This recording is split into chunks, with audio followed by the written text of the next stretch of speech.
ఆవిడే చెప్పారు ఇలా సుజాత కుంట్లో బాగాలేదు 2 రోజుల తర్వాత వస్తారని చెప్పేసి. అంతేకాకుండా రే ఇంటర్వ్యూకి వస్తే ఇంటర్వ్యూలో ఏమేమి అడుగుతారో అవన్నీ కూడా చెప్తా అన్నారా. పాపం చాలా మంచి ఆవిడలో ఉన్నారు. ఎవరో పేరేం పేరు అన్నావు? స్నాజీ అంటారా. ఓకే, నేను ఒకసారి సుజాతని కనుక్కుంటాను, కాల్ చేసి చెప్తానులే. సరేరా చెప్పు, ఉంటాను మరి. స్నాజా? అదేం పేరు రా బాబు? ఏంటి దీనికి నిజంగానే జ్వరం వచ్చిందా, నాటకాలు ఏమన్నా ఆడుతుందా? ఫోన్ చేసి కనుక్కుందాం.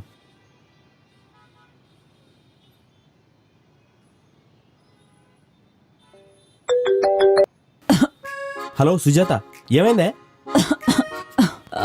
ఏం లేదురా, అదేదో ఫీవర్ అంట, అదొచ్చింది. కొంపదీసి కరోనా కాటేసిందా ఏంటి?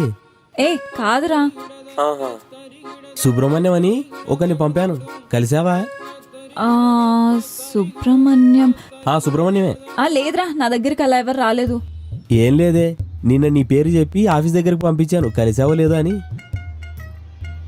అదేనే, నువ్వు డిగ్రీ ఎలాగో పాస్ కాలేదు, ఎవరన్నా ఉంటే పంపించు, జాబ్లో పెట్టిస్తానని ఎగో బిల్డప్లు కొట్టావు కదా, అందుకే మా ఊరు అందరిలో ఎతికి మరీ పంపించాను మా ఫ్రెండ్ సుబ్రహ్మణ్యం అని.